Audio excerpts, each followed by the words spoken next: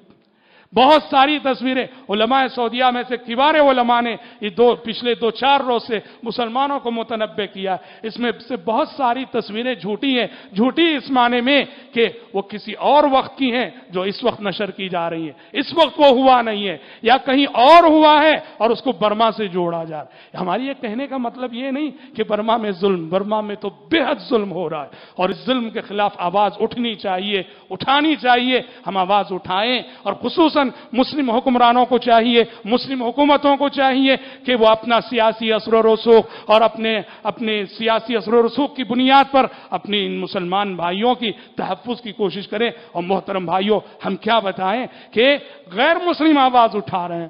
کرسچنوں کے پوپ بینڈیکٹ نے کتنا اچھا بیان دیا مظلوموں کے حق میں. افسوس ہے کہ بہت ساری مسلم حکومتیں ایسی ہیں جن کی جانب سے ایک لفظ اب تک نہیں بولا گیا، ایک لفظ نہیں بولا گیا ہے، جبکہ پوپ بیان دے رہا مسلمانوں کے حق میں. یہ بڑے ہی افسوس کی بات ہے. ایک سعودیہ ہے اور ایک ترکی ہے جن کی جانب سے رد عمل سامنے آیا ہے، ورنہ تو سب اپنی جگہ خاموش ہیں. یہ انتہائی افسوسناک بات ہے، اور یقیناً یہ ہمارے لیے اور آپ کے لیے اور امت مسلمہ کے لیے بڑی افسوس کی گھڑی ہے. نازک ترین حالات ہیں. دنیا بھر کے مسلمان اس وقت یقیناً نازک دور سے گزر رہے ہیں، نازک ترین حالات سے گزر رہے ہیں. ضرورت ہے اللہ کی طرف رجوع ہونے کی، ضرورت ہے اللہ کی طرف رجوع کرنے کی، ضرورت ہے اللہ کی جناب میں توبہ کرنے کی، اور ضرورت ہے اللہ سے جڑنے کی.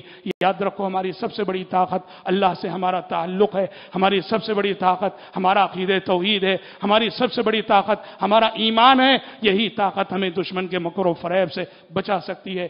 دعا ہے رب العالمین سے اللہ تبارک و تعالی دنیا بھر کے مسلمانوں کو، اور خصوصاً برما کے پریشان حال ہمارے مسلمان بھائی بہنوں کی رب العالمین حفاظت فرمائے. اللہ ظالم کو یا تو ہدایت دے یا پھر اللہ تعالیٰ ظالم کو تباہ و برباد کرے. اللہم آمین. اور اللہ ہماری مسلم حکومتوں کو اور مسلم حکمرانوں کو اللہ توفیق دے کہ اپنا سیاسی اثر و رسوخ استعمال کر کے وہ اس ظلم کے خلاف آواز اٹھا سکے اور برما کے مسلمانوں کو انصاف دلا سکے. آمین. بارک اللہ لنا ولکم فی القرآن العظیم ونفعنا وإياكم بما فيه من الآيات والذكر الحكيم. إنه تعالى جواد كريم ملك بر رؤوف رحيم رب حليم.